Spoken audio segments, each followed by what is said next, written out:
Hello sir.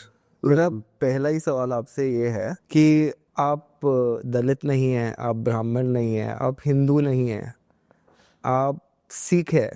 और मैं जिससे भी पूछता हूँ कि मुझे कास्ट के बारे में अगर कॉन्वर्सेशन करनी हो तो किससे करूँ, सब आपका नाम लेते हैं। तो आप ये अथॉरिटी कैसे बन गए इस सब्जेक्ट पे, और क्या जर्नी रही उसकी? हाँ, नहीं उसका एडवांटेज भी होता है। जब आप एक कोने पे बैठे हो तो आपको सब ज़्यादा ज़्यादा क्लियरली दिखाई देता है।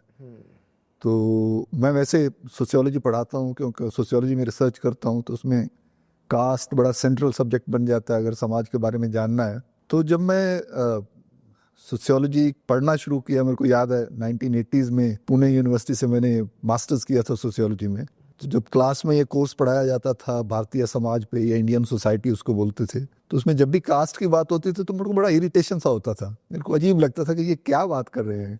मतलब मैं भी इसी देश में बड़ा हुआ हूँ, मेरे पेरेंट्स दूसरी साइड से आए थे, पंजाब का जो पाकिस्तान हो गया, लेकिन हमने कास्ट देखी थी। वो जो एरिया जहाँ हम बड़े हुए वो हरियाणाबाद में बन गया, तो हर जगह पे कास्ट होती थी, लेकिन वो कास्ट और जो कास्ट क्लासरूम में पढ़ाई जाती थी वो बहुत अलग थी।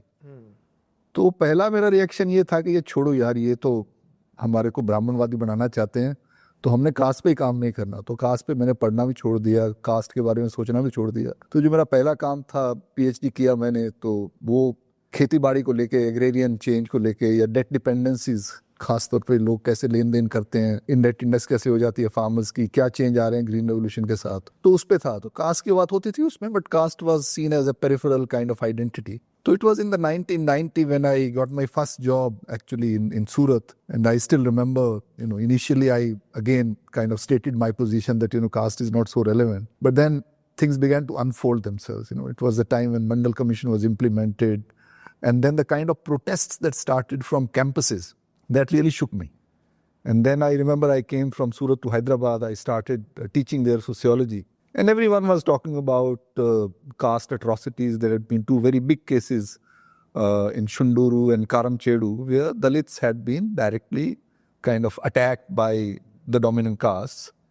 And then I kind of began to think that there is something more to it than that.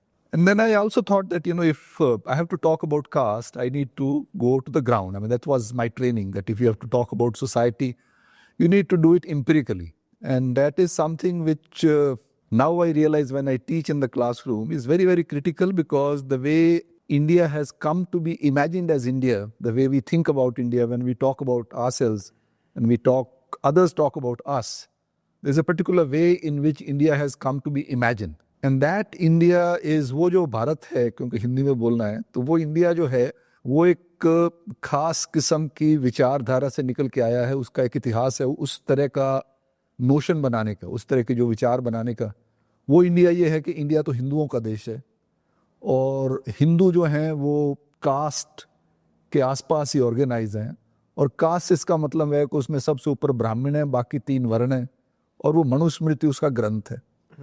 अब हमारे लिए जैसे हम बात करते हैं समाज की, तो उसमें धर्म बहुत इंपॉर्टेंट आता है। तो हमारे यहाँ सिखों में ऑब्वियसली जब धर्म की बात होती है तो गुरु ग्रंथ साहब या गुरुद्वारा वो बड़ा सीक्रेट हो जाता है। तो पहली बात तो ये मेरे को ये अजीब सी लगी कि हाँ भी, मनुस्मृति को इतना सेंट्रल इंपॉर्टेंस क्यों दिया जा रहा है। फिर उसके बाद जैसे जैसे मैंने पढ़ना शुरू किया, इतिहासकारों ने जो लिखा है अलग अलग तरीके से, तो वो सच्चाई नहीं है। किसी न किसी तरीके से जो हमारा सब कॉन्टिनेंट है, जिस तरह से उसका विकास हुआ है, उसमें एक ब्राह्मण कल्चर या ब्राह्मणवाद एक बड़ा इंपॉर्टेंट वाद रहा है। पर वो एक ही वाद रहा है, उसके अलावा और भी बहुत सारे वाद रहे हैं। जो पहले बुद्धा की जो बात करते हैं सब लोग, जैनिज्म रहा है। उसके बाद जिस माहौल में हम पैदा हुए थे, हालांकि हमारे घर के आसपास हमारी खुद की भी रिश्तेदारियों में भी कास्ट बहुत सेंट्रल थी। सब शादियां विद इन द गोत्रा या what ever you call it, और बाकी भी अनटचेबिलिटी भी प्रैक्टिस करते थे। मेरी माँ, मेरे को याद है अभी भी, वो एक दलित औरत आती थी हमारे घर में, काम करती थी, लेकिन उसके लिए बर्तन अलग होते थे। ऐसा बात नहीं कि अनटचेबिलिटी नहीं थी। और वो बात करते थे जैसे उनके पुराने गाँव में भी जहाँ रहते थे, कस्बे में, वहाँ पे भी मुसलमान को अछूत समझा जाता था उसको। उनके अलग टाइटल भी अलग होते थे, लेकिन उसका कास्ट के साथ किस तरह से ब्राह्मण का कोई मीडिएशन कोई नहीं होता था। ब्राह्मण था, ब्राह्मण हमारे कस्बे में भी था, वहाँ पे भी हमारे परिवार के साथ उसका कोई लिंक भी था, लेकिन ब्राह्मण तो बेचारा बेचारा ही था ना। तो उसके पास कोई ज़मीन नहीं थी, उसके पास कोई जायदाद नहीं थी, और जब मैंने पढ़ना शुरू किया तो वो पंजाब में खास तौर पे हिस्टोरिकली एक वो किताब है पंजाबी सेंचुरी, उसमें वो लिखता है ऑथर कि हमारे यहाँ जो गांव में ब्राह्मण एक सर्विस प्रोवाइडर था थोड़े लेवल लोअर लेवल का, और उसकी जो कंडीशन है दलितों से थोड़ी सी अच्छी हुआ करती थी। अब वो मेरे दिमाग का विचार जो था, मेरी सच्चाई जो थी, नानक है बीच में, रविदास भी है, कबीर भी है, ये सब गुरु ग्रंथ में है, फिर जैनिज्म भी है, बाकी अलग अलग तरीके से देखते हैं। हरियाणा का रीजन जहाँ पे मैं पहले रिसर्च किया, हरियाणा में भी जो गांव में चले जाओ तो उसमें जो जाटों का गांव है तो वहाँ जाट ही मैटर करता है, ब्राह्मण की कोई परवाह ही नहीं करता। जाटों के लिए कोई ज़्यादा लंबा चौड़ा रिलीजियोसिटी का वो कोई आपको पे बहुत था ही नहीं ऑब्सेशन। अब हो गया पिछले 15-20 साल में, उनके अंदर भी आ गया है हिंदू होने की चाव, पर उससे पहले जाट तो जाट ही होता था। Likewise if you go to Gujjar village, तो गुजरों का तो गुज्जर का अपना एक यूनिवर्स है, गुज्जरों के साथ उनका ओबियसली कास्टिज्म होगा, वो दलित को दलित ही ट्रीट करेंगे, आपस में उनके रिश्तेदारियां भी कास्ट जैसी होंगी। तो जो कास्ट जो धरातल पे मैंने देखी और जो कास्ट किताब में देखी वो बहुत अलग अलग थी। फिर इसको एक हमारे सोशियोलॉजिस्ट हुए एम एन श्रीनिवास, उन्होंने बड़े अच्छे तरीके से फ्रेम भी किया कि एक हमारा जो डोमिनेंट व्यू है इंडिया का वो किताब से आता है, उसको बुक व्यू ऑफ इंडिया बोलते हैं, और जो फील्ड का व्यू है इंडिया का वो बहुत अलग है। फील्ड के व्यू में अलग अलग तरीके से स्ट्रक्चर इवॉल्व हुए हैं, अलग अलग तरीके से रिश्ते हैं। अब कास्ट होने का मतलब ये नहीं है कि आप हिंदू ऑटोमेटिकली हो जाएंगे। अब सिखों में कास्ट है, इसका ये मतलब नहीं है कि वो हिंदू है इसलिए वो कास्ट है उनमें। अब मुसलमानों में कास्ट है, अब मुसलमानों की कास्ट का मतलब ये नहीं है कि वो हिंदू कन्वर्ट है। वो अशरफ जो है, अशरफ होने का मतलब ये नहीं कि आप ब्राह्मण थे। अशरफ का मतलब वो रिलेट करते हैं कि हाँ भाई हम जो क्या नाम है मोहम्मद की परिवार से आते हैं, उसके साथ हमारा कनेक्शन है। तो कास्ट को अगर परिभाषित किया जाए, मेरे हिसाब से मैंने जो अपने काम में किया है, कास्ट का मतलब है हायरार्किकली लोगों को देखना, कि आप दूसरे लोग आदमी को, इंसान को छोटा देखते हैं, किसी को अपने से बड़ा देखते हैं। अब ये जो हायरार्की का कल्चर है, ये बेस्ट डेफिनेशन कास्ट की यही है, जो एस्क्रिप्शन बेस्ड हायरार्कीज हो जाती हैं कि आप जिस फैमिली में पैदा हुए हैं, जिस माहौल में, जिस बिरादरी में पैदा हुए हैं, हमारे यहाँ बिरादरी वर्ड भी जो कहीं फिट नहीं होता इस प्रोसेस में, हाँ, लेकिन हायरार्की है।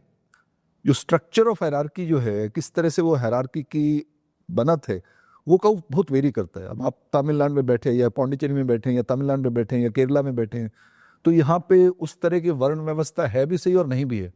अब क्षत्रिय नाम का कोई कैटेगरी नहीं है। अब आप पंजाब में चले जाएंगे, हमारे यहाँ क्षत्रिय कौन है भाई? जाट तो क्षत्रिय नहीं है, जाट तो जाट है, उसको कहीं वर्ण में फिट ही नहीं कर सकते आप। वो धक्के से कहेंगे हाँ ये भी शूद्र होते थे। शूद्र कहाँ होते थे? जाट कभी अपने आप को शूद्र नहीं कहता था, वो तो आके इंटीग्रेट हो गया सोसाइटी में, उसने डोमिनेट कर लिया।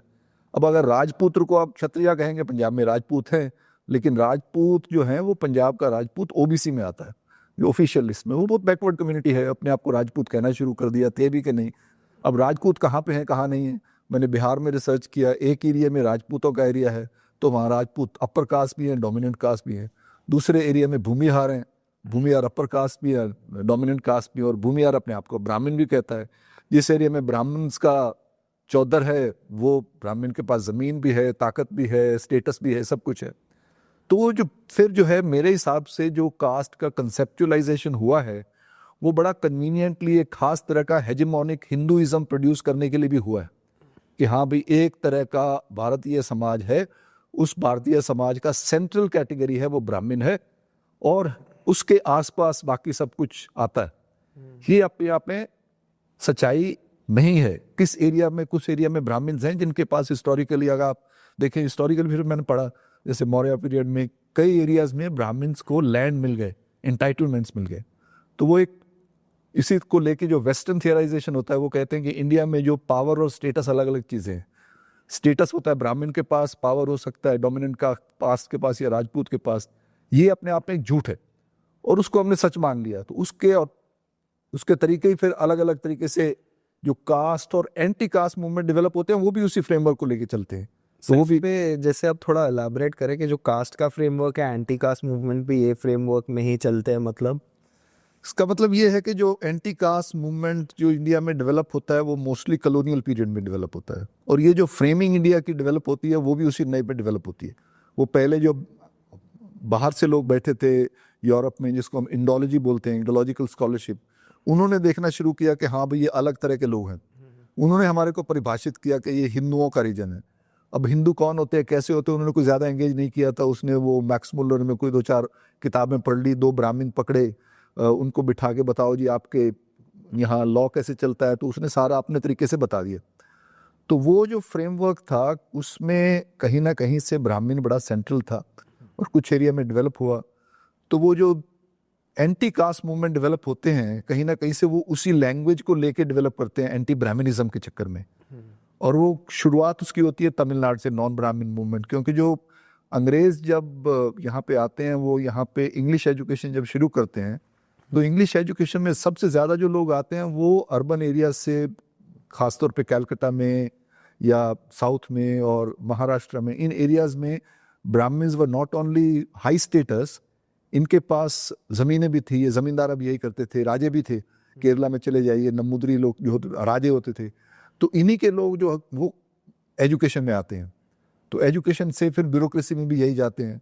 तो उसी टाइम पे ये जो वहाँ पे जो लोकल राजे हैं जैसे मैसूर का किंग है या ये लोग भी शुरू करते हैं कि हाँ भाई नॉन ब्राह्मण जो है उनके लिए भी कोई ना कोई पोजीशन होनी चाहिए। जो रिजर्वेशन की शुरुआत होती है वो एक्चुअली अंग्रेजों ने शुरू नहीं किया, वो नॉन ब्राह्मण जो राजे थे यहाँ लोकल से, वहाँ से उन्होंने शुरू की थी। हाँ भाई आप ये ब्राह्मणों को नौकरियाँ दे रहे हैं तो जो नॉन ब्राह्मण है उनको भी नौकरी दीजिए। तो उसी टाइम पे ये डिवीजन शुरू हो जाता है। तो ये फिर आहिस्ता आहिस्ता आहिस्ता आहिस्ता लैंग्वेज डेवलप होती है और बड़े काइंड ऑफ अलग अलग तरीके से मूवमेंट आते हैं। तो लेकिन वो एक सेंट्रल आर्ग्यूमेंट बन जाता है। तो जहाँ भी जाओ, अगर पंजाब में जाओगे आप ब्राह्मणिज्म के अगेंस्ट बात करोगे, लेकिन आपका दुश्मन तो ब्राह्मण है ही नहीं आपके सामने, तो कैसे उसको आर्टिकुलेट करोगे। बिहार के उस रीजन में जाओगे जहाँ पे ब्राह्मण इरेलेवेंट है या अदरवाइज जो स्ट्रक्चर ऑफ हायरार्की है वो भी वेरी करता है। अब शूद्र किसको कहेंगे। अब अगर आप मनुस्मृति को टेक्निकली पढ़ो तो उसका एक बड़ा इंटरेस्टिंग सा वो है, वो मनुस्मृति एक्चुअली सोसाइटी को दो पार्ट्स में डिवाइड करती है कि जो ब्राह्मण और क्षत्रिय जो है वो आपका रूलिंग एलीट है और जो वैश्य और शूद्र है वो उनकी सेवा करने का काम है। तो वो अनटचेबल को भी शूद्र में ही मानती है। तो वो एक आइडियोलॉजिकल प्रिस्क्रिप्ट है कि हाँ भाई ऐसा समाज बनाना चाहिए।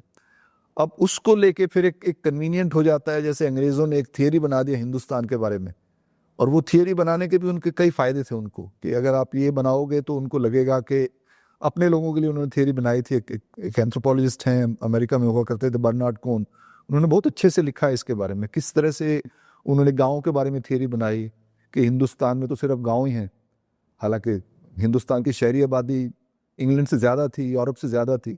हर गांव जो है वो एक जाति का स्ट्रक्चर है और उस जाति के स्ट्रक्चर में कोई होप नहीं है, कोई, सब लोग एक सर्कल में घूमते रहते हैं। और पिछले 2000, 3000, 5000 साल में इंडिया में कोई चेंज हुआ ही नहीं है। तो वो एक धारणा जो थी एक ओरिएंटलिज्म से आती है, फिर कॉलोनियल थियरीज, और फिर उसको नेशनलिस्ट बहुत यूजफुल मानते हैं। क्योंकि जब इंडिया में नेशनलिज्म डेवलप होता है, नेशनलिज्म के लिए जो गांधी है, नेहरू है, सब कोई लोग हैं, वो उनको लगता है कि ये तो बड़ी कन्वीनियंट थियरी है जो ये बात करते हैं, हाँ भाई हिंदुस्तान तो देश हो ही नहीं सकता, यहाँ तो अलग अलग लैंग्वेजेस हैं, अलग अलग रीजन्स हैं, अलग अलग कल्चर्स हैं। वो कहते हैं हो जी हमारे अलग अलग लैंग्वेज। आप ही कहते हैं कि हमारा जो देश है वो तो गाँव प्रधान देश है, हर जगह पे एक ही जैसे गाँव मिलेगा आपको, हमारे यहाँ तो कास्ट है, हमारे यहाँ तो हिंदू धर्म है, तो ये सब है, ये हमारी सच्चाई है, तो इसका मतलब है हम एक देश है। तो वो नेशनलिज्म ने भी वो नैरेटिव, वो डिस्कोर्स को लेके एक्सेप्ट कर लिया। तो उसमें बाकी सब चीज़ें इरेज हो जाती हैं। जब भी हिंदुस्तान की बात करेंगे तो सिर्फ हिंदू धर्म की बात करेंगे, बुद्ध धर्म की कोई बात नहीं करोगे, सिखों की कोई बात नहीं करोगे, रविदास और कबीर जैसे लोगों की अलग से बात नहीं करोगे। अलग अलग मूवमेंट साउथ में रहे हैं बिफोर 15th सेंचुरी आल्सो, बिल्कुल जो एंटी कास्ट थे, जो लोकल तरीके से कास्ट को अपोज करते हैं, वो सारे के सारे इरेज हो जाते हैं। तो क्योंकि मेन स्ट्रीम नेशनल नैरेटिव वो हिंदू वाला हो जाता है, इसीलिए उसके आगे जो बात करनी है, वो जो उसका रिएक्शन है, वो भी उसी फ्रेमवर्क में डेवलप होता है।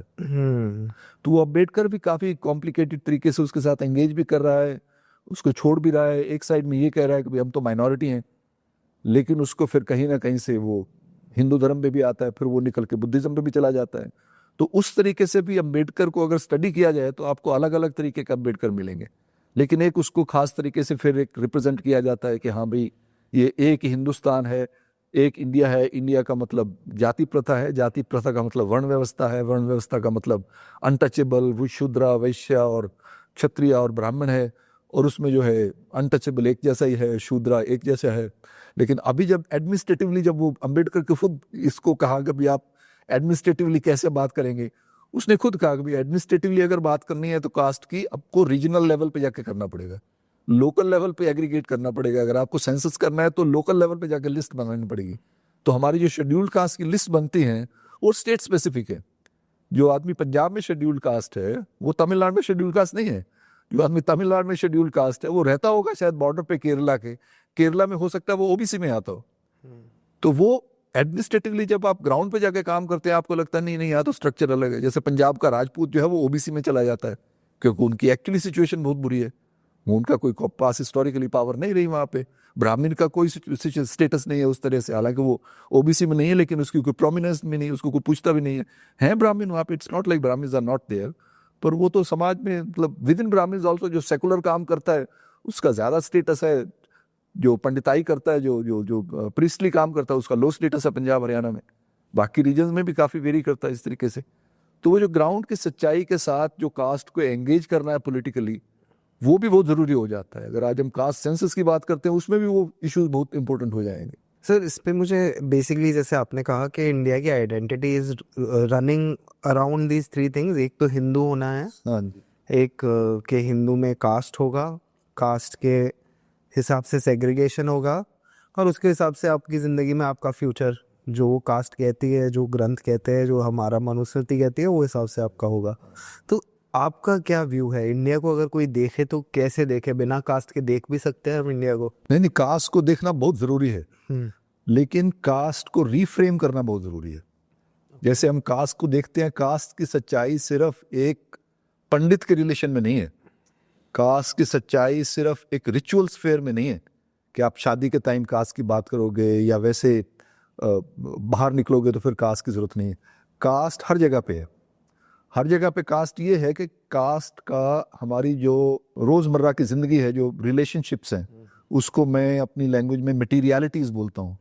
कि एक तो रिलीजियस लाइफ है, जो मटीरियल लाइफ है वो बहुत डिटर्मिन करती है। जब पंजाब में या हरियाणा में या मोस्ट रीजन्स में जब अंग्रेज़ों ने ज़मीन को देना शुरू किया, लोगों को फॉर्मली उनके नाम करने की शुरू की, तो वो एक खास उसका नोशन में किया था जिससे वो सारा का सारे रिसोर्सेज जो है स्पेसिफिक कास्ट ग्रुप्स को चले गए। तो वो जो मटीरियलिटी उसके साथ जुड़ी है, जैसे ये बिजनेस है, कौन बिजनेसमैन बनेगा? आप महाराष्ट्र में चले जाइए या तमिलनाडु में बने जाइए या कर्नाटका में चले जाइए, किसके पास कैसे वो कास्ट कैसे वर्क करती है वहाँ पे। आप एक एरिया मैसूर में जैसे बिजनेस कम्युनिटीज़ हैं या मैंगलोर में बिजनेस कम्युनिटीज़ हैं, वो एक मुस्लिम कम्युनिटी है तो मुस्लिम कम्युनिटी के स्पेसिफिक कास्ट ग्रुप्स कुछ मार्केट्स को कंट्रोल करेंगे और बाहर वालों को आने नहीं देंगे। तो कास्ट वो फंक्शन करता है, वो एक इनक्लोज कर देता है, क्लोजर। वो अंबेडकर यूज करता है, caste is an enclosed class, कि आप उसकी बाउंड्री लगा देंगे, किसी दूसरे को आने नहीं देंगे। आप एक तरह का धंधा कर रहे हैं जो वो मल्टी स्टोरी बिल्डिंग विदाउट ए स्टेयरकेस, आप जहां बैठे हैं वहां स्टक हो गए। स्टक होने का मतलब क्या है? स्टक होने का मतलब है कि आपके जो रिसोर्सेज हैं, आपकी जो पॉसिबिलिटीज हैं लाइफ में कुछ करने की, वो डिटर्मिन कर दिया। तो ये जो है ये सिर्फ रिचुअल स्फेयर से ज्यादा इसका जो रिप्रोडक्शन होती है, आज रिचुअल तो कोई नहीं करता, बहुत सारे लोग करते हैं लेकिन बहुत सारे लोग नहीं भी करते। जो नहीं भी करते वो भी अपनी कास्ट के जो रिसोर्सेज हैं, कास्ट एसोसिएशन के बड़े लॉयल मेंबर होंगे, उसको रीइंफोर्स भी करेंगे, उसके जो सारे के सारे एडवांटेजेस हैं उसको लेके यहाँ भी बैठेंगे, वहाँ भी बैठेंगे, बिजनेस में भी जाएंगे। तो हमने स्टडी भी किया, एम्पिरिकल काम किया हमने, जो कॉर्पोरेट हायरिंग होती है। और कॉर्पोरेट हायरिंग में पहली बात करोगे तो पहले तो आपको अगर कास्ट पे काम करोगे आपको इंटरव्यू ही नहीं देगा। जब इंटरव्यू करना शुरू करोगे तो पहली बात ये कहेंगे हमारे यहाँ कास्ट बिल्कुल भी नहीं है, कास्ट का कोई मतलब नहीं आता। हम जब रिक्रूट करते हैं उसमें कास्ट के कोई बिल्कुल, exclusively we recruit on the basis of merit. तो जब आहिस्ता आहिस्ता आहिस्ता आहिस्ता उनको अनफोल्ड करने लगोगे, हमने भी काम किया है, कैंपस हायरिंग पे भी काम किया है, IIM पे कैलकाटा पे काम किया है, IIT का स्टोरी जाके देख लीजिए। जो कैंपस हायरिंग होती है उसमें बड़ा स्ट्रॉन्ग एक बाइनरी बना दिया गया है, मेरिट वर्सेस कोटा। तो जो स्टूडेंट कोटा से आते हैं उनका लिस्ट भी अलग से होता है।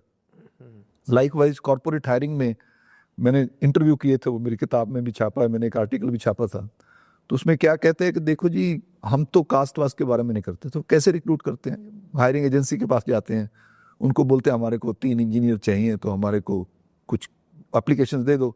ओपन नहीं करेंगे बिकॉज 3 लोगों के लिए ओपन करेंगे, एडवर्टाइजमेंट करेंगे तो 30,000 30,000 एप्लीकेशन आ जाएंगे, कैसे काम करेंगे? वो naukri.com के पास जाएंगे या किसी और के पास जाएंगे, वो उनको 25 एप्लीकेशन दे देगा, तो वो 25 लोगों को इंटरव्यू करेंगे। तो 25 लोगों को इंटरव्यू क्यों करते हो भाई? वो 3 को ही क्यों नहीं ले लेते उनसे? नहीं, वो ज़रूरी होता है। किस लिए ज़रूरी होता है? तो उनको बिठाएंगे, उनको कुछ टेस्ट वेस्ट देंगे, तो उसके बाद इंटरव्यू बहुत ज़रूरी होता है। तो इंटरव्यू में क्या देखते हैं? इंटरव्यू में देखते हैं, उनसे पूछते हैं, उनका स्किल तो ऑलरेडी आपको पता ही है, आपने अपना टेस्ट भी ले लिया। कहता है नहीं, वो ज़रूरी नहीं है। तो क्या देखना चाहते हैं आप? तो हम फिट देखना चाहते हैं उसका, वे फिट होगा कंपनी में, नहीं होगा। तो उसके लिए क्या पूछते हैं? We talk to them about their family background. Family background क्या है? फैमिली बैकग्राउंड क्या है? किस परिवार से आते हो? तुम्हारा भाई क्या करता है? तुम्हारे माँ बाप क्या करते हैं? और वो अल्टीमेटली उसके बाद उनको रिजर्वेशन के बात करो, फिर खुल के बात करते हैं कि नहीं, वो मुंह खोलते पता लग जाता है ये तो दूसरी कैटेगरी का बंदा है। तो वो उनका जो कंपनी का एक खास किस्म का माहौल बनाना है उनको अपने लिए, जिसमें वो खुद कंफर्टेबल फील करें। और कई कंपनीज में तो जो दलित एम्प्लॉयज हैं उनके लिए कैंटीन भी अलग है। जैसे कोई मैन्युफैक्चरिंग यूनिट है, मोटरसाइकिल बनाते हैं, तो वहाँ पे बहुत सारा लेबर है, तो लेबर के कैंटीन अलग अलग है, दलित का कैंटीन अलग है, नॉन दलित का कैंटीन अलग है। तो वो जो मटीरियलिटी है, ऐसे ही हमने स्टडी किया था कि आप छोटा धंधा शुरू करना चाहते हैं शहर में आके। अब छोटा धंधा, जिसके पास गांव में पहले रहता था, छोटा मोटा काम करता था, अब गांव का आर्थिकता बदल गई, तो वहाँ पे आपको काम ही नहीं मिलता, खेती में काम नहीं है, वो तो अपना ट्रैक्टर चलाते हैं जमींदार, और बाहर से लेबर आती है, काम करके चले जाते हैं। तो अब शहर में आके क्या काम करोगे? कैसे काम करोगे? कैसे एंटर करोगे उस लेबर मार्केट में? हालांकि बात तो करते हैं दलित मिलेनियर्स की, पर वो मैक्सिमम मिलियनर ही बन पाता, बिलियनर नहीं बन पाता। तो जब एंटर करने की कोशिश करता है लेबर मार्केट में, तो किस चीज़ की ज़रूरत होती है उसको? कैपिटल जरूरत होती है। कैपिटल की सबसे पहले कैपिटल कहाँ से आएगी? अगर आपके पास 4 किले 5 किले ज़मीन है, तो आप 1 किला बेच के आप कैपिटल के साथ आ सकते हैं। फिर बैंक में जाओगे, बैंक वाला कहेगा भाई कोई ले आओ, कोलेट्रल लेके आओ। अरे कोलेट्रल नहीं है तो कोई जान पहचान का बंदा लेके आओ जिसके साथ हमारा अकाउंट है, वो भी नहीं है, वो भी नहीं है। वो सबने कहा जी हमारे को मार्केट में वैसे कोई अनटचेबिलिटी नहीं है, दुकान खोल लिया तो चलती है, लेकिन वहां तक पहुंचने में बड़ी प्रॉब्लम है। पैसा भी ले लिया, मेरे पास थोड़ा पैसा भी था, जहां पे मैं दुकान बनाना चाहता हूँ वो दुकान बनिए की है, बनिया मेरे से पूछेगा तुम कौन हो, वो मेरे को दुकान नहीं देगा। तो ये जो है, ये है मटीरियलिटीज ऑफ कास्ट। अब कास्ट की अगर पॉलिटिक्स की बात करनी है उसके साथ रिलेट करके, कास्ट को अगर एंगेज करना है, दैट्स व्हाई ये reservation becomes very very critical. किस तरह से आप एक एक एक एक जो मटेरियल रिसोर्सेज हैं उनको रिडिस्ट्रीब्यूट कैसे करोगे। तो रिचुअल स्टेटस है इंपॉर्टेंट चीज, बट आज के जमाने में जो वैसे हिस्टोरिकली हमेशा ही रहा है, मटीरियलिटी बड़ी सेंट्रल रही है।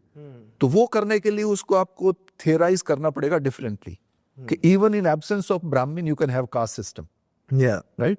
Among Sikhs there is no Brahmin, there is no Brahminical caste, there is no ideological justification भी नहीं है, but there is a Dalit. There is a Dalit, there is upper caste, upper in the sense who is seen as upper, right?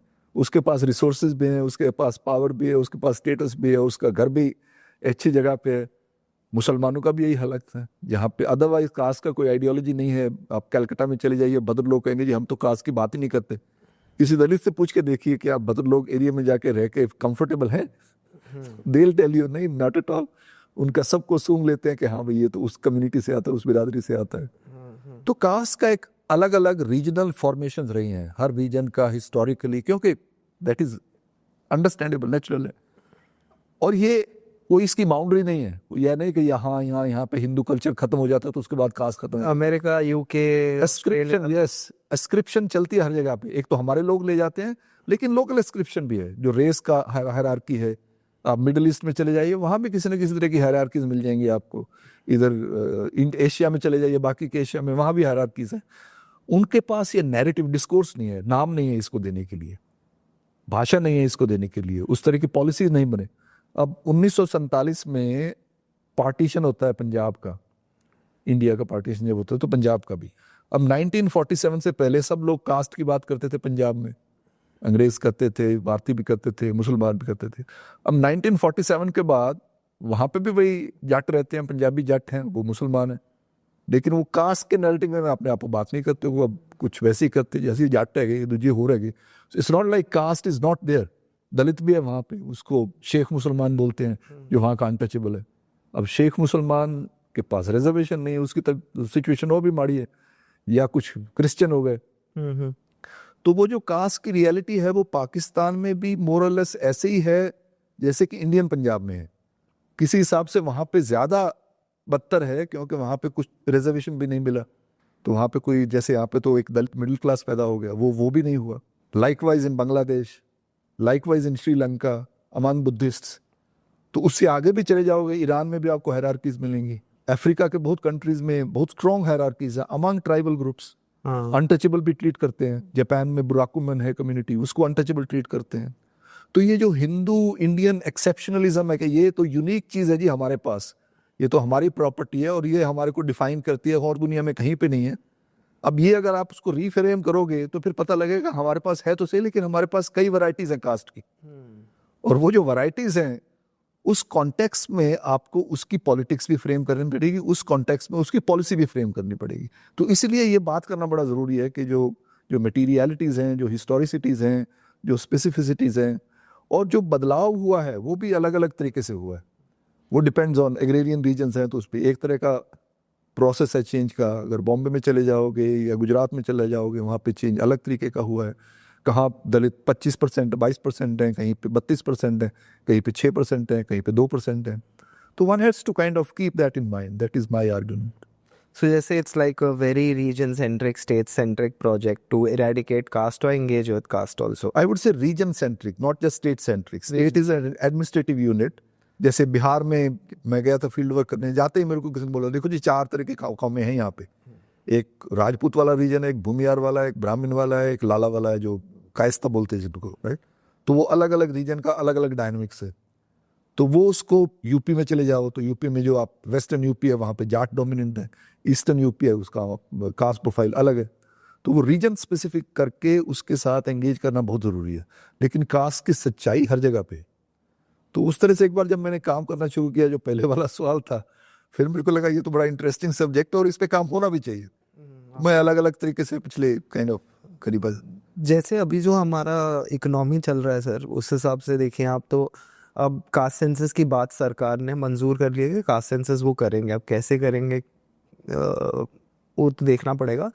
But जैसे ही उन्होंने बोला caste census करेंगे, कांग्रेस और opposition ने बोला कि हमें प्राइवेट में फिर रिजर्वेशन के लिए उस पर बात ले जाते हैं। तो इससे तो प्राइवेट कंपनियां बहुत डरती है। तो जैसे आप बोल रहे थे पॉलिसी का कोई फ्रेमवर्क होना चाहिए।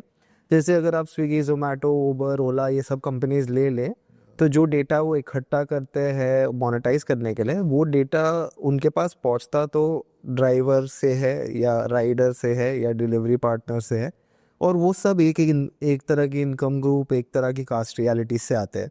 और जो ऑफिस में उनके काम करते हैं, जो ये डेटा को यूटिलाइज करते हैं और कस्टमर बनाते हैं या एड चलाते हैं या कूपन कोड डालते हैं, वो आते हैं टोटली मतलब अपर कास्ट से। सही बात। तो जब हम बोलते हैं रिजर्वेशन होना चाहिए प्राइवेट सेक्टर में, ये सब कंपनियां बहुत डर जाती है। पर जो भी ये कंपनी जिस भी सामान पे बैठी है, जिस भी डेटा पे बैठी है, वो तो कास्ट रियलिटी की वजह से ही हुआ है।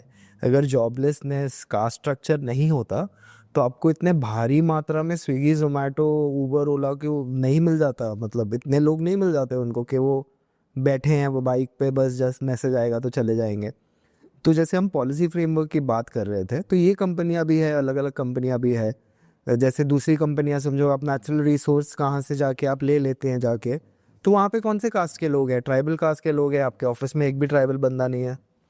तो अगर कॉरपोरेट, बिकॉज गवर्नमेंट के जॉब्स का तो हमने ग्लास सीलिंग देख लिया है, हाँ, अगर कॉरपोरेट और प्राइवेट सेक्टर में कास्ट अफर्मेटिव एक्शन और इंक्लूजन हो, तो उसके फ्रेमवर्क में क्या क्या चीज़ें इंडिया जैसे देश में हमें ध्यान रखनी पड़ेगी और क्या क्या चीज़ें हम कर सकते हैं? It's very very important question. I think this is the central question जो आज के दिन अगर हमें कास्ट की बात करनी है तो इस सवाल को कैसे अनफोल्ड किया जाए और इस सवाल के कैसे आंसर डेवलप किए जाएं, किस लैंग्वेज में, किस भाषा में किया जाए। तो उसमें 4-5 चीज़ें हैं। पहली बात यह है कि कास्ट की सच्चाई सभी को पता है, ये है, और सब उसको अवॉइड करना चाहते हैं। और अवॉइड इसलिए करना चाहते हैं कि वो रिजर्वेशन का जो है उनको झंडा दिखाई दे जाता है, उससे डर जाते हैं। और ये जो है अपने आप में, जैसे आपने कहा कि उनको भी मालूम है इस सच्चाई का, और उस सच्चाई को मान के फिर उसके आसपास वो अपना बिजनेस चलाते हैं।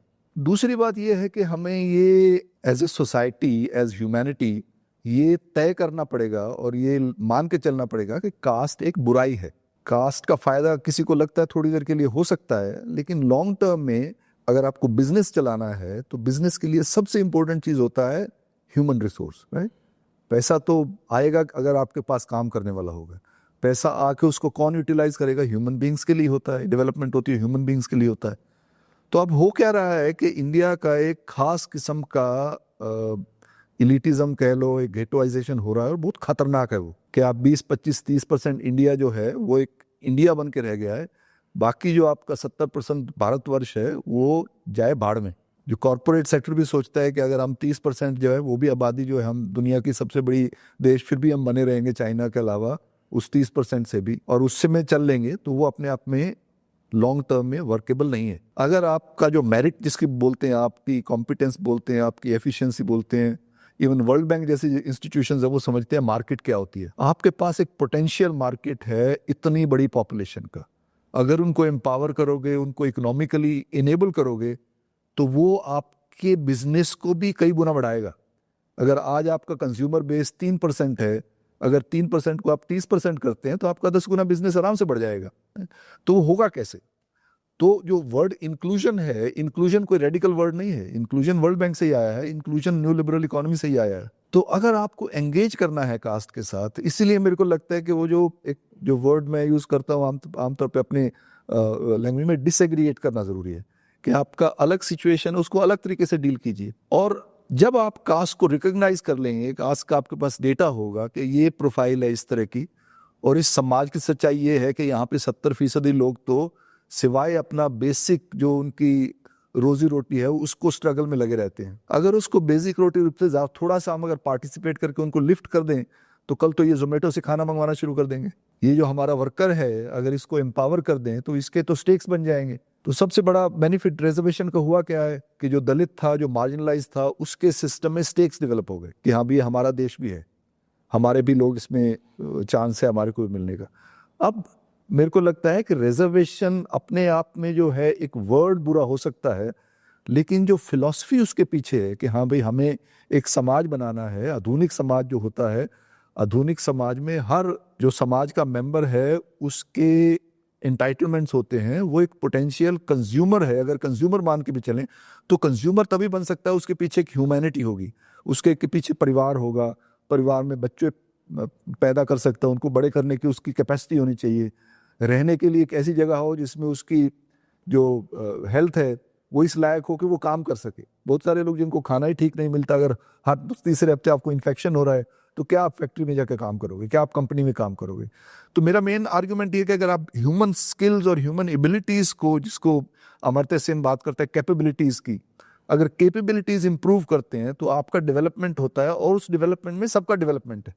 ये कोई वो क्या नाम है, जीरो सम गेम नहीं है।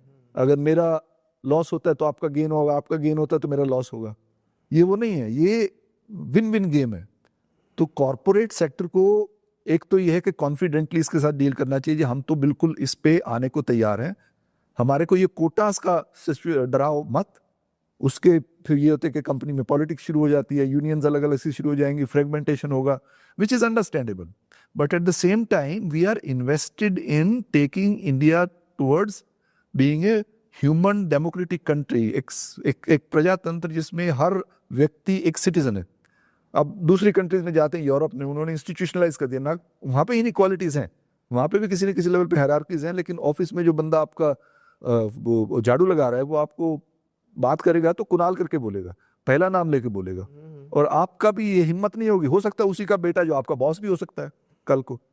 तो ये जो हमारा जो फाउंडेशनल प्रिंसिपल है डेमोक्रेसी का, लिबरल डेमोक्रेसी का, कि हाँ भाई हर किसी को इक्वालिटी ऑफ अपॉर्चुनिटी मिलना चाहिए, हमारे देश में हो क्या रहा है, we are going in the opposite direction. हम शुरू से इस स्ट्रक्चर जो हमारा एजुकेशन का है उसमें इनइक्वालिटीज को इतना ज्यादा हमने इंस्टीट्यूशनलाइज कर दिया कि वो एक खास किस्म का रेसिज्म बन गया, कास्ट से भी आगे चला गया।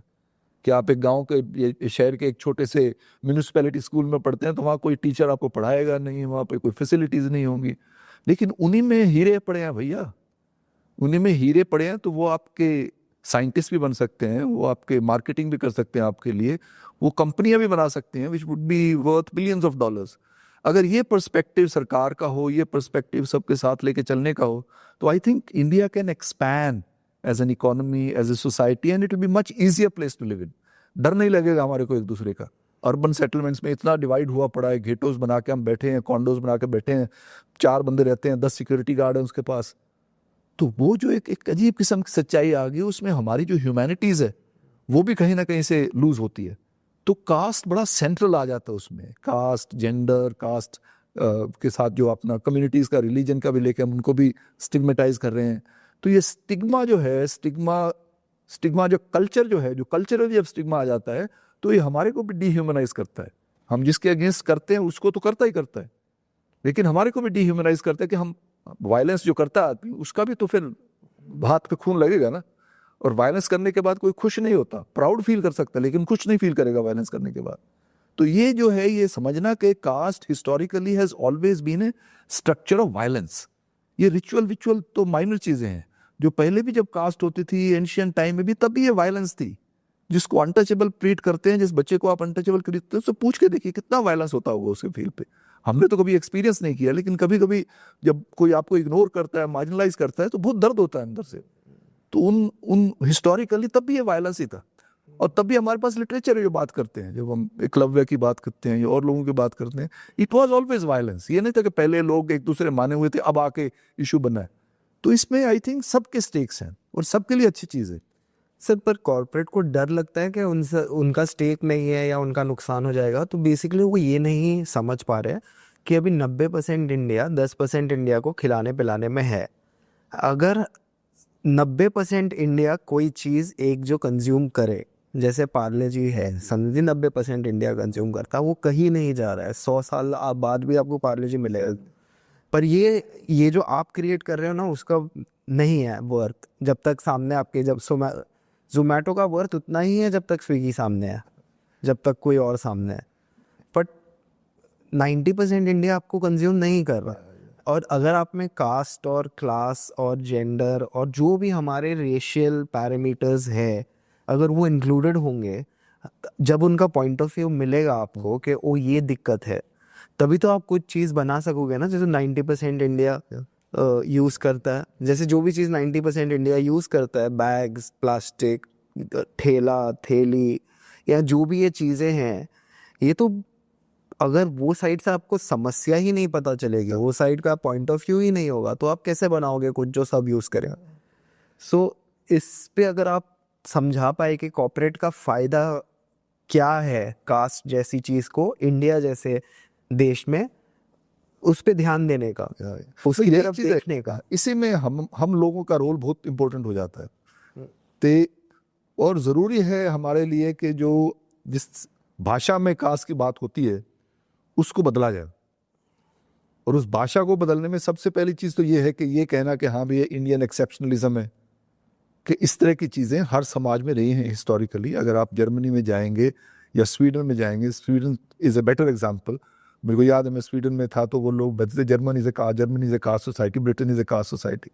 अब स्वीडन में जिस तरह से उन्होंने एक खास किस्म का इक्वालिटी का कल्चर बना दिया है। हम रहे वहाँ पे एक शहर में, मैं प्रोफेसर था, विजिटिंग प्रोफेसर था। तो वो जैसे ही हमारा छोटा बच्चा था, मैं उसको क्रैश में लेके गया, स्कूल था वहाँ पे, तो उन्होंने मेरे से कुछ नहीं मांगा। उसने आप मांगा जी आपकी अपनी सैलरी स्लिप दे दीजिए, तो आपको कितने पैसे मिलते हैं। मैंने इस नंबर कितना पैसा मिलता है, तो वो आपका बच्चा है तो उसमें से आपका एक प्रोपोर्शन ऑफ सैलरी काट लेंगे। और उसके बाद ये स्टेट की जिम्मेदारी है उस बच्चे का ध्यान रखना। अगर आप काम कर रहे हैं, मैं अगर अकेला फादर हूँ या अकेला मदर हूँ, तो और मेरी काम का ड्यूटी है रात को 7 बजे तक, वो 7 बजे तक प्रोवाइड कर देंगे। 11 बजे तक ड्यूटी है तो 11 बजे तक प्रोवाइड करेंगे। तो कहीं ना कहीं से एक समाज बनाया है उन्होंने जिसमें एवरी इंडिविजुअल, जेंडर का क्योंकि इशू बड़ा इंपॉर्टेंट है, अभी भी चल रहा है पूरे देश पूरी दुनिया में। तो जो उन्होंने डील किया उसको कि हाँ भाई ये सिक्योरिटी देना स्टेट का काम है। जो स्टेट का काम है वो स्टेट को करना चाहिए, लेकिन वो समाज के लेवल पे उसके बारे में सेंसिटिविटी क्रिएट करना भी बड़ा ज़रूरी है। कोई भी ये नहीं कहेगा कि हाँ भाई ड्राइवर को डॉक्टर से ज़्यादा सैलरी क्यों मिल रही है। अगर ड्राइवर 14 घंटे काम करे तो नेचुरली उसको ज़्यादा सैलरी मिलेगी। अगर डॉक्टर 8 घंटे काम करता है तो क्योंकि ड्राइवर का काम डिमांडिंग भी है और ज़्यादा लंबे घंटे काम कर रहा है, और डॉक्टर कंप्लेन भी करते हैं देखो जी हमारे से ज़्यादा पैसे यहाँ ड्राइवर को मिल जाते हैं। लेकिन एक्सेप्टेंस है उसकी। और वो कैसे आई, वो मैंने बात किया उन लोगों के साथ, को वहाँ का जो समाज विकसित होता है अर्ली 20th सेंचुरी से पहले वैसा नहीं था। अभी रिसेंटली हुआ है, ये नहीं कि उन्होंने डेवलपमेंट 14वीं-13वीं शताब्दी में शुरू कर दिया है। उनको एडवांटेज हुआ क्योंकि वो कॉलोनाइज किया उसने वर्ल्ड को, तो उनके साथ उन्होंने रिसोर्सेज बनाए। लेकिन पिछले 100 साल में उन्होंने ये भी कोशिश किया कि अपने समाज को एक नए तरीके से सोचा जाए। इसीलिए जो हम वर्ड यूज करते हैं सिटीजनशिप, वो सिटीजनशिप एक नई चीज है। सिटीजनशिप पहले कहीं भी नहीं थी उस तरह से। अभी अगर उसको लाएंगे तो ये एक कहीं ना कहीं थे, मेरे को लगता है जरूरी है कि एक कास्ट को एक रीनैरेटिवाइज किया जाए, नए तरीके से उसको बयान किया जाए। जैसे जेंडर की बात अब लोगों को समझ आने लगी है, आप देखने लगे हैं कि बहुत ज़्यादा औरतें अब कॉरपोरेट सेक्टर में आने लगी हैं और बहुत सक्सेसफुल हैं, हर फील्ड में सक्सेसफुल हैं। आज से 20 साल 30 साल पहले कोई नहीं सोचता होगा कि हाँ भाई औरत भी बॉस बन सकती है, वो काम डिलीवर करेगी। आज हमें लगता है स्कूलों में भी औरतें बच्चों से ज़्यादा आगे हैं, कॉरपोरेट सेक्टर में भी आ रही हैं, उनको रिक्रूट करने में भी actually they recruit them on preference basis. Company में डाइवर्सिटी बढ़ती है तो उनको लगता है काम भी अच्छा होता है। तो लाइकवाइज अगर आप कम्युनल डाइवर्सिटी बढ़ाओगे, कास्ट डाइवर्सिटी बढ़ाओगे, लोगों में एक अलग तरीके से एक आएगा इंटरप्रेट। लेकिन जो कहीं ना कहीं से एक जो माइंडसेट है, दो चीज़ें हैं उसमें। एक तो ऑलरेडी प्री एग्जिस्टिंग प्रेजुडिस है कि हम एक स्पेसिफिक अपर कास्ट से आते हैं, हमारी कंपनी में वैसे ही लोग आएंगे तो हमारे को कंफर्ट रहेगा, ऐसे ही लोगों के आपस में टेंशन नहीं होंगे। एक तो उस प्रेजुडिस को लिए ज़रूरी है कि एजुकेशन उनका जो हो, इस तरह का भी एजुकेशन की बात है जो मतलब कन्फ्रंट करें अपनी सच्चाइयों को, उस पर वर्कशॉप्स होनी चाहिए। Company should realise that this is good for them. अब दूसरा ये है कि जो एक जो पॉलिटिकल एटमॉस्फेयर में कास्ट को एक स्पेसिफिक फ्रेमवर्क में, इसलिए जो मेरा फ्रेमवर्क है that says that you need to recognize the context of it. या अब जहाँ पे आप गोवा में कोई शेड्यूल कास्ट वाला सिचुएशन उस तरह का नहीं है या नॉर्थ ईस्ट में नहीं है, लेकिन वहाँ का स्ट्रक्चर हायरार्कीज का अलग है, तो वो लोकल कॉन्टेक्स्ट को लेके अगर आप, तो ये once it becomes an issue, it becomes a kind of it comes on the as a positive thing कि आप इस तरह से इसको करोगे, उनको अगर समझ आ जाए।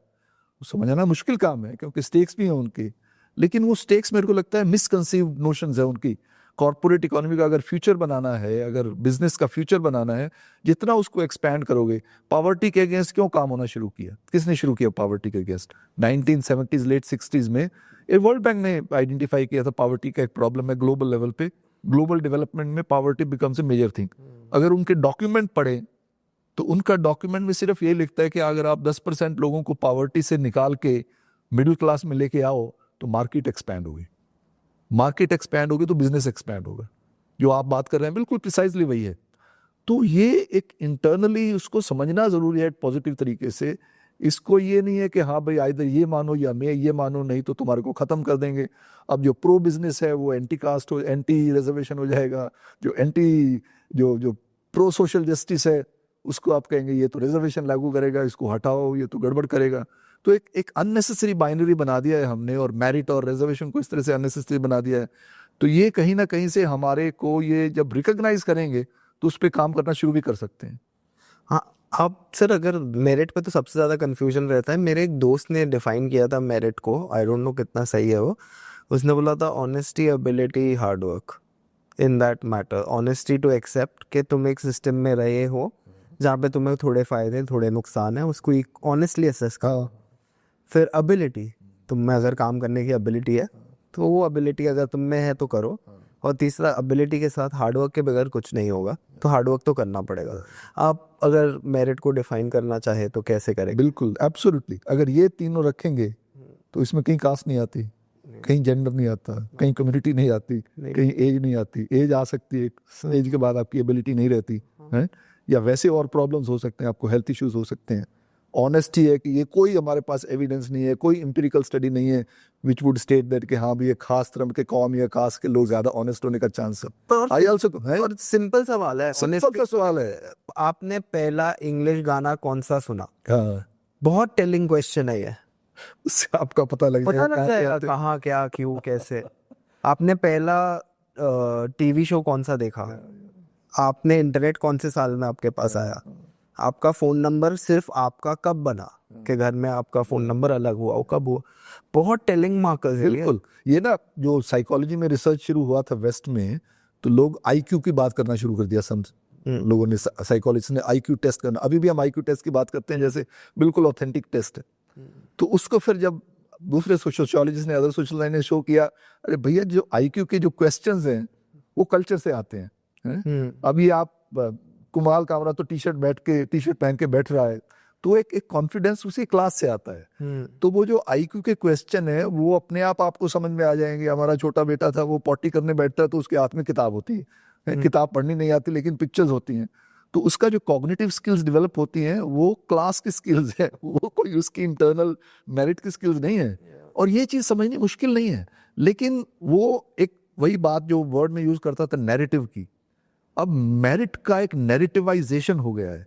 मेरिट की एक कहानी बन गई है जिसमें आप मेरिट की कहानी को एक इंडिविजुअल की आइडेंटिटी से जोड़ के देखना शुरू कर देते हैं। पहले जेंडर के साथ होता था, अगर आप औरत हैं तो आप हार्ड वर्क नहीं करोगे, अगर आप औरत हैं तो आपके ये फीचर्स होंगे, गॉसिप करोगे, ज्यादा बोलोगे, या आपकी बुद्धि इस तरह की होगी। अभी भी है कि औरत है तो उसको फिजिक्स या मैथमेटिक्स नहीं आएगा, कल्चर लिटरेचर और वो सब चीजें तो आ जाएंगी।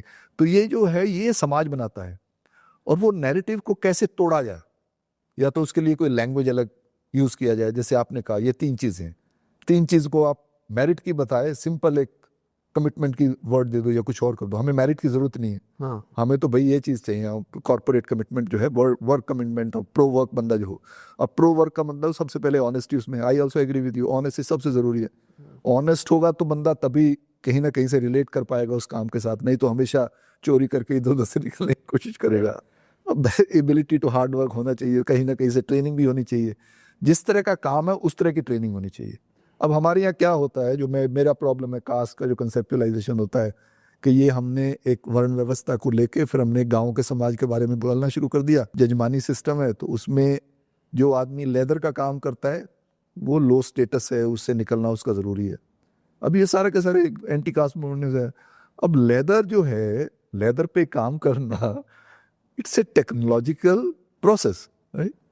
अब वेस्ट में जब इंजीनियरिंग डेवलप होती है तो कहाँ से डेवलप होती है, लोकल जो स्किल्स थे।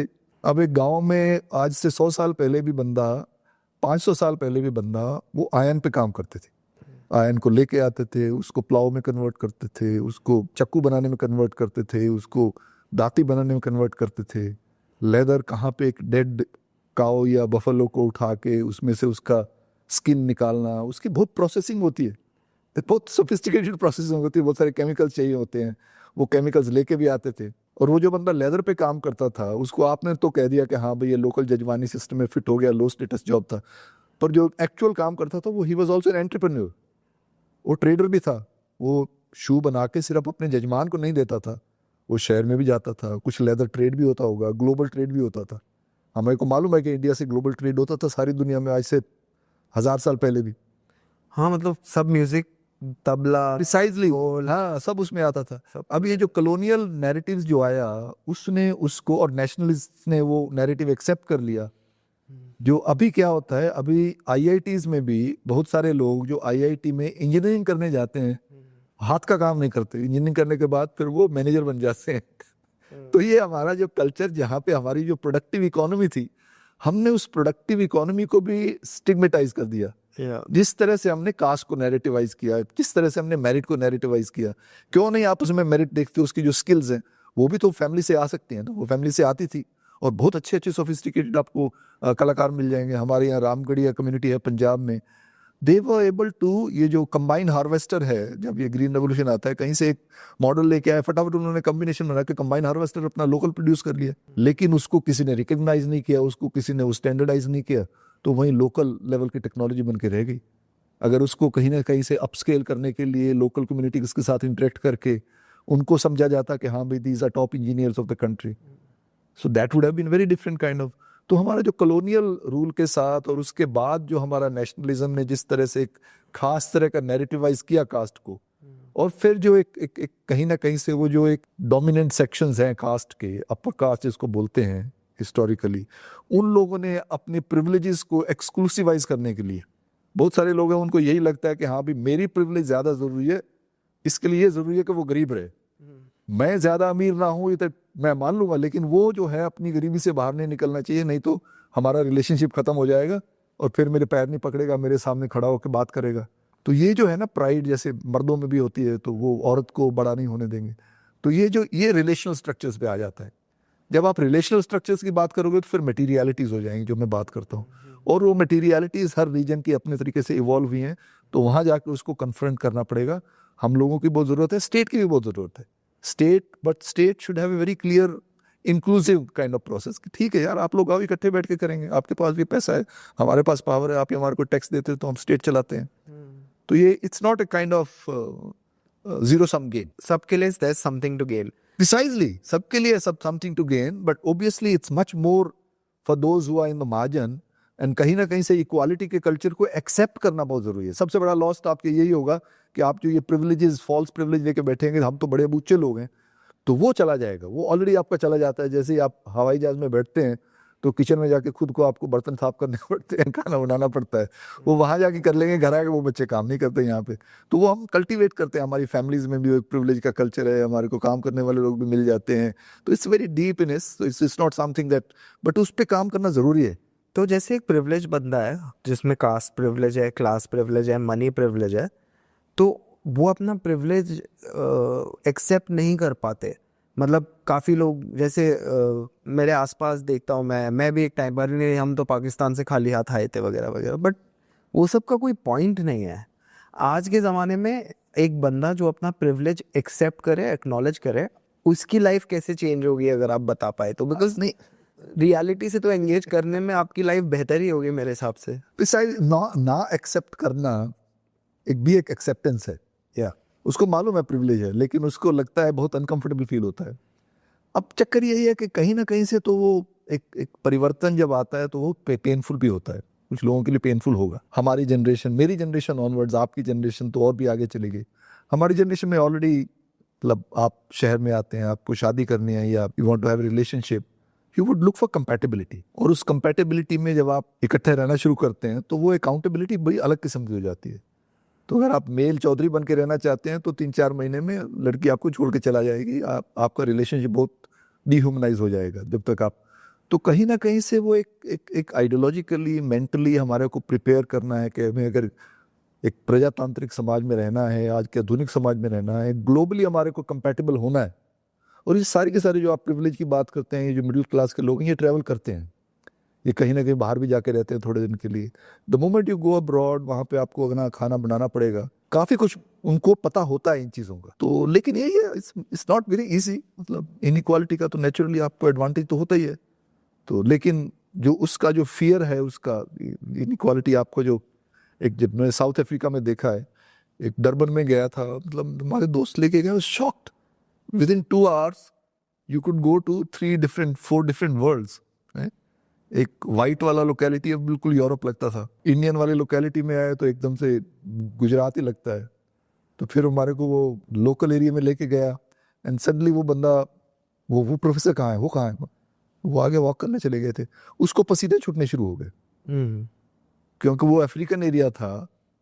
उसको डर लगा कि वो अकेला आगे चला गया है तो वहां तो कोई इसको मार देगा। मतलब इतना डर है आपको। मतलब पूरी गेट वाइज सोसाइटी, बड़ी अजीब सी सोसाइटी, साउथ अफ्रीका आप गए होंगे, वहाँ पे एरिया है जहाँ पे पूरा कार्डन ऑफ है। आपको होटल वाले बताएंगे वो जो लाइन आपको दिखाई दे रही है उसके आगे नहीं जाना। आप किस तरह की जिंदगी है यार ये। मतलब अगर आप वो मान के चल रहे हैं कि हम हमारे को उस तरह का बाउंड्री में रह के अपनी प्रिविलेज के लिए जीना है, लेकिन खुल के जीना है तो सारी सबके शेयर करके जियो ना।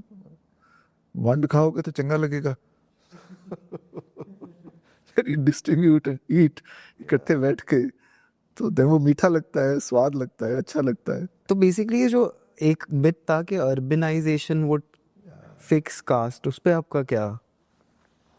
This is again a very important question. तो this is again based on the same myth. हाँ, वही जो हमारा मिथ जो है नैरेटिव का, उसमें ये है कि caste is a traditional structure of hierarchy जो हिंदुओं में पैदा हुआ एंशिएंट टाइम में, और वो जब तक अंग्रेज नहीं आए तब तक वो ब्राह्मणवादी व्यवस्था आराम से चलती रही। अंग्रेज आए तो उन्होंने सेकुलर एजुकेशन शुरू किया, अर्बन एम्प्लॉयमेंट शुरू किया, तो उसके कास्ट वीक होना शुरू हो गई। देश का विकास होगा तो कास्ट चली जाएगी। हाँ, मैंने किताब का ओपनिंग चैप्टर में यही लाइनें लिखी थी। तो ये सब बकवास है। हाँ, ये सब बकवास इसलिए है कि मान के चलना कि कास्ट एक ट्रेडिशनल सिस्टम है, ये अपने आप में झूठ है। हर समाज में हिस्टोरिकली इवॉल्व होता रहा है। कास्ट एक सच्चाई है जो एंशियंट टाइम में इवॉल्व हुई। वर्ण व्यवस्था एक रियलिटी है जिसके बारे में हमारे पास टेक्चुअल सोर्सेज भी हैं, लेकिन हिस्टोरिकल एम्पिरिकल एविडेंस भी है। लेकिन हमारे पास ये भी एविडेंस है कि उसके अगेंस्ट लोग खड़े भी हुए, उसके अगेंस्ट लोगों ने अलग तरीके से भी जीना शुरू किया। Even in ancient time, Romila Thapar बात करती है, देवर श्रमैनिक ट्रेडिशंस, वो जो बिल्कुल कास्ट से लोग अलग रहते थे, बुद्धिस्ट थे, जैन थे, वो कास्ट को नहीं मानते थे। उसके बाद कास्ट परिवर्तन भी होता है। कास्ट में कहीं पे राजस्थान में राजपूताना इवॉल्व होता है, हरियाणा पंजाब में इधर से जाट आ जाते हैं, नीचे से राजस्थान थे जाट आके वहाँ की एग्रेरियन इकोनॉमी को रीऑर्गेनाइज करते हैं। और जो अर्बनाइजेशन है या टेक्नोलॉजी है, ये अंग्रेज़ों के साथ नहीं आई यहाँ पे। हमारे यहाँ 17वीं शताब्दी में या 16वीं शताब्दी में जो अर्बन पॉपुलेशन, जो शहर थे, वो यूरोप से ज़्यादा थे। बहुत सारे लोग शहरों में थे, बहुत सारे लोग क्राफ्ट में थे, बहुत सारे लोग कास्ट के इकोनॉमी में फिट नहीं होते थे, वो करते थे काम, अलग अलग तरीके से काम करते थे।